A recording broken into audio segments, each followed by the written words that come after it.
Panggung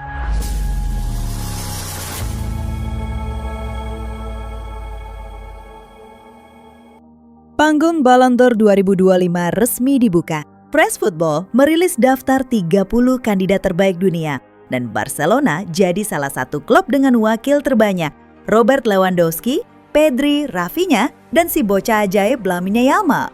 4 nama, 4 cerita berbeda. Namun di mata Presiden Joan Laporta hanya ada satu yang ia jagokan untuk membawa pulang trofi emas itu. Musim 2024-25 menjadi salah satu yang paling gemilang bagi Blaugrana dalam satu dekade terakhir. Di bawah komando Hansi Flick, mereka menyapu bersih 3 gelar domestik, La Liga, Copa del Rey, dan Super Copa Spanyol. Prestasi ini melambungkan nama para pemain Barca ke radar pemilih Ballon d'Or. Namun, jalan menuju penghargaan bergengsi ini tidak mudah. Persaingan tahun ini luar biasa ketat.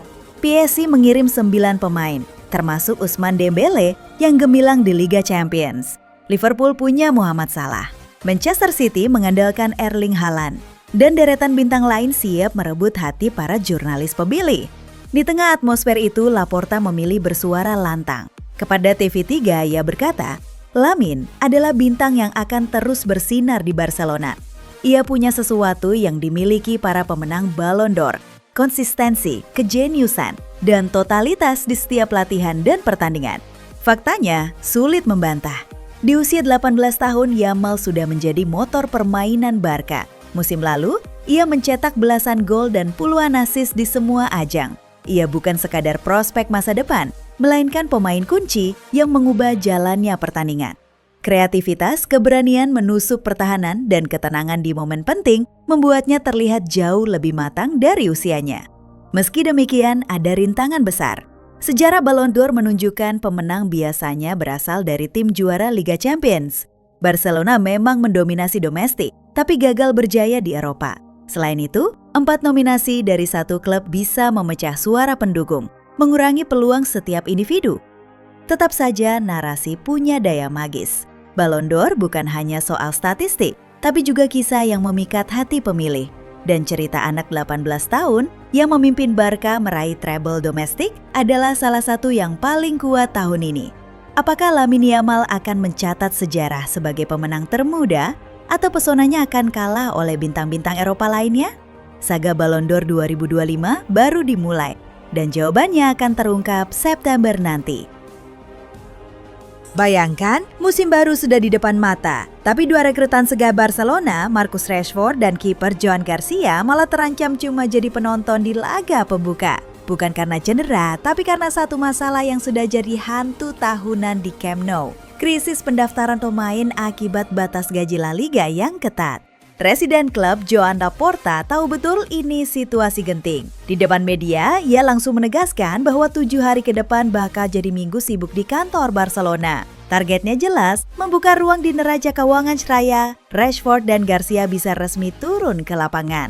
Masalah ini bukan tiba-tiba muncul. Barcelona sudah bertahun-tahun berjibaku dengan aturan financial fair play versi La Liga yang menuntut semua klub menjaga rasio pengeluaran pemain sesuai pendapatan aktual. Sementara itu, beban gaji tinggi, utang lama, dan proyek renovasi Camp Nou bikin ruang manuver jadi sempit. Tidak heran, setiap musim panas, rumor tidak bisa mendaftarkan pemain kembali jadi headline. Nah, kali ini Barca mencoba beberapa manuver. Yang paling mencolok adalah proyek penjualan atau penyewaan kursi VIP bernilai fantastis, 100 juta euro. Kalau deal ini masuk ke pembukuan pekan ini, efeknya bisa langsung terasa di batas gaji. Di sisi lain, daftar jual juga sudah disiapkan. Hector Ford, Oriol Romeu, sampai Iñaki Peña kabarnya masuk radar keluar demi meringankan beban finansial. Ada juga celah teknis yang mungkin dimanfaatkan. Cedera Marc-Andre ter Stegen membuka peluang untuk mengaktifkan aturan cedera La Liga yang memungkinkan sebagian besar slot gajinya dialihkan untuk mendaftarkan Garcia. Bukan solusi permanen, tapi bisa jadi jalan cepat agar setidaknya posisi kiper aman. Masalahnya, semua rencana ini berpacu dengan waktu. La Liga tidak sekadar melihat uang masuk, tapi juga menilai apakah langkah itu sah, realistis, dan sesuai regulasi. Artinya, walaupun ada potensi kombinasi solusi, dana komersial, penjualan pemain, dan trik administrasi, semuanya tetap harus lolos verifikasi. Kalau Barcelona gagal, mereka harus memulai musim tanpa Rashford yang digadang-gadang bakal memberi dimensi baru di lini serang. Dampaknya bukan cuma di taktik, tapi juga kepercayaan sponsor dan publik.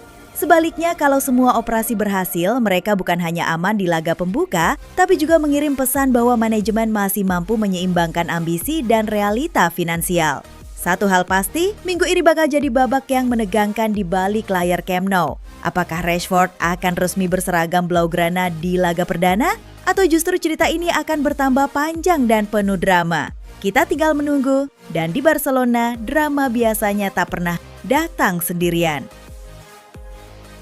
Musim lalu, Inigo Martinez adalah tembok kokoh di lini belakang Barcelona. Hampir 50 laga ia mainkan, 3 trofi domestik ia persembahkan, dan duetnya dengan Pau Cubarsí jadi salah satu kunci pertahanan racikan Hansi Flick. Tapi awal musim ini cerita itu mendadak berakhir. Bek berusia 34 tahun itu resmi pindah ke Al Nassr hanya beberapa hari setelah ikut tur pramusim di Asia Timur. Keputusan ini bukan karena performanya menurun, melainkan imbas aturan Financial Fair Play FFP La Liga yang menekan ruang gerak klub. Martinez didatangkan gratis dari Athletic Club 2 tahun lalu. Sempat nyaris pergi pada 2024, tapi bertahan setelah dibujuk Flick. Publik mengira ia akan habiskan kontraknya hingga 2026, namun tawaran besar dari Arab Saudi datang di saat yang tepat bagi pemain maupun klub. Presiden Joan Laporta menyebut kepergian ini saling menguntungkan. Martinez mendapat kontrak pamungkas, Barcelona menghemat gaji 9 juta euro per musim menurut Capology, langkah penting untuk membuka ruang pendaftaran pemain baru. Meski begitu, penghematan ini belum cukup untuk mendaftarkan rekrutan anyar, seperti kiper Joan Garcia sebelum La Liga 2025-26 dimulai. Secara taktik, kehilangan Martinez berarti kehilangan pengalaman, ketenangan, dan kepemimpinan di lini belakang. Beban kini berpindah ke bek muda seperti Cubarsí. Di level manajemen, ini bagian dari tren klub-klub Eropa, melepas pemain senior ke pasar Arab Saudi demi menata struktur gaji. Pertanyaannya sekarang, apakah langkah ini cukup untuk membuat semua rekrutan siap tempur di awal musim? Atau masih akan ada manuver besar lain dari Camp Nou dalam hitungan hari?